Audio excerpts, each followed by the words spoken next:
On to it all. We'll speak to her in a matter of moments. But first, from last night, yet again, here is more of what the former president had to say on the issues and more. I'm way up on him now in the polls.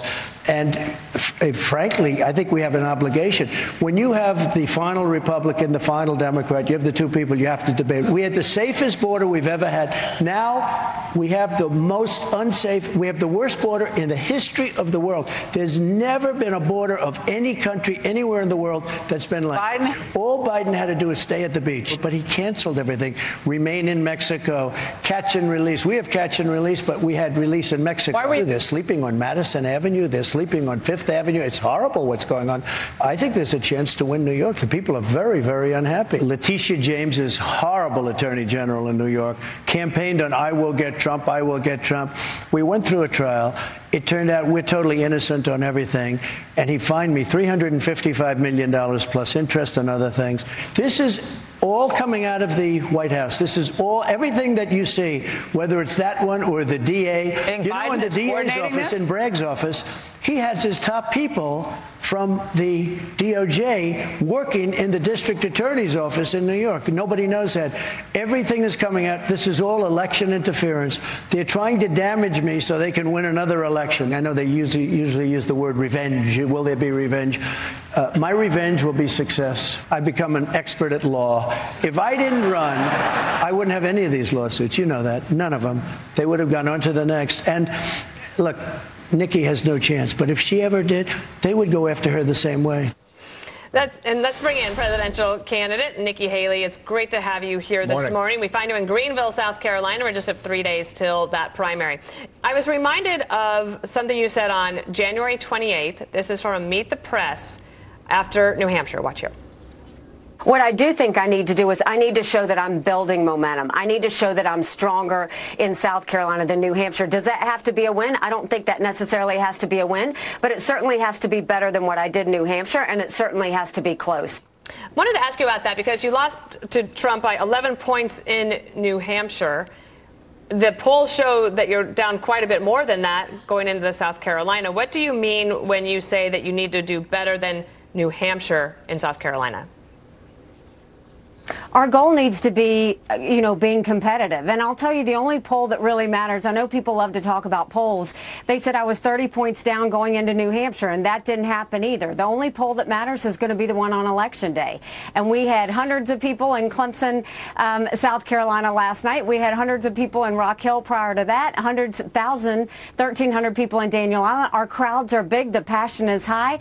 The reality is they don't want the two most disliked politicians in America to be their only choice. And that's what we're seeing in South Carolina. And I think that matters. We want people to have a choice, not just in South Carolina, but Michigan and all the Super Tuesday states. So we're going to continue to run through the tape and do everything we can to show people that, look, you don't have to settle for Trump and Biden. We can do better. Governor, good morning. Nice to have you back here. As a reminder, 3 states have voted, 2 counties you have won in all those states.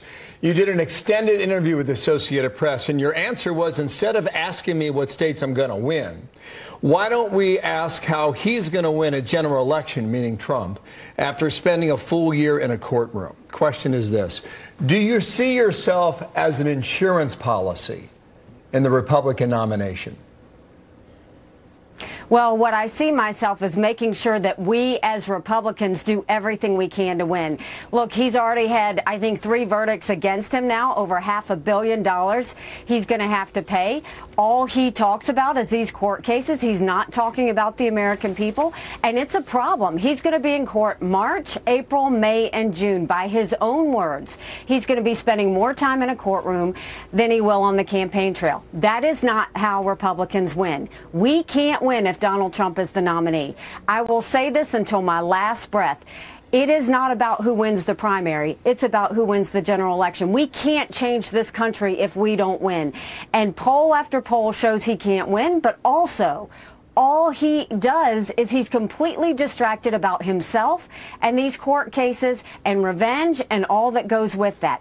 We can't win that way, and that's what I'm most concerned about. So then you do see yourself as an insurance policy, depending on how these court cases turn out.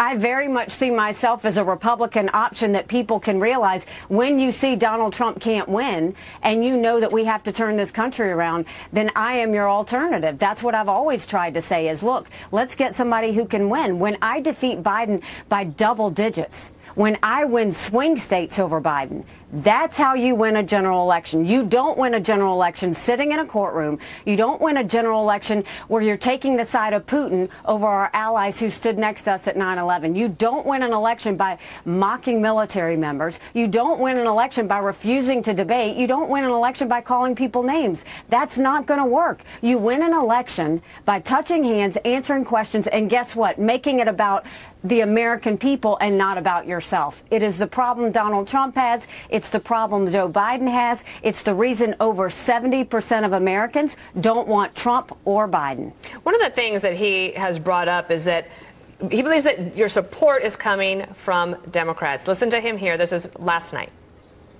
The Democrats are giving her money, and she's playing into the game. And I think she just can't get herself to get out. She's doing poorly in the polls. Look, if she was doing well, I'd understand it, but she's doing very poorly. What about that in terms of Democratic support or funding coming to your campaign? I mean, he just lies. He really does. He's got Democrats who've donated to his campaign. You can go look at his disclosures. What I'm proud about is we have over 265,000 donations from all 50 states. 95% of those donors are $200 or less. These are real grassroots American people saying, please don't let our only choice be two 80-year-olds. Please don't let our only choice be Joe Biden and Donald Trump, who are the two most disliked politicians in America. That's what I'll tell you. He can keep saying I have big Democrat donors. At the same time, look at his disclosures, but I don't ask donors whether they're Republican, Democrat, or independent. We're fighting for the Republican primary, but there are a lot of independents who left the Republican Party because of Donald Trump. We are pulling them back. We're pulling independents back. We're pulling Reagan Democrats back. And Republicans need to remember, this is not about pushing people out of our party.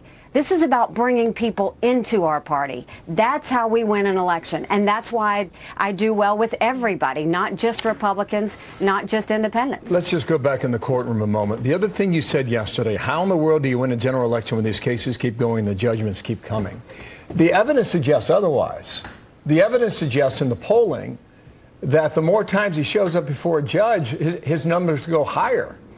And you, with all due respect, have yet to defy that in this campaign. When does that change, if at all? Just wait. Just wait. March, April, May, June. When you see this and he's completely distracted and the American people are worried about the $34 trillion in debt. They're worried that their kids can't read. They're worried about an open border where we're at risk every single day. They're worried about wars around the world. And he's talking about how he's a victim and he's comparing himself to Navalny because he's in a court case where Navalny lost his life to Putin because he was, fighting him on corruption. It's all about him. It's been the problem with Donald Trump. He is obsessed with himself. And now with these court cases, and I don't blame him, you owe $500 million. That's a pretty big tab that you've got to pay that he's going to have to focus on that. I'm focused on the American people. That's what we need to do. Joe Biden is not going to be the nominee. I would make any bets about that. The party that gets rid of their 80-year-old candidate is the party that's going to win. Who do you think will be the Democratic nominee? Well, I've said there's going to be a female president of the United States. It will either be me or it will be Kamala Harris. And if Donald Trump is the nominee, mark my words, we will see a President Kamala Harris. Governor, thank you for your time. Probably see you on Saturday when the Palmetto State votes. Your home state.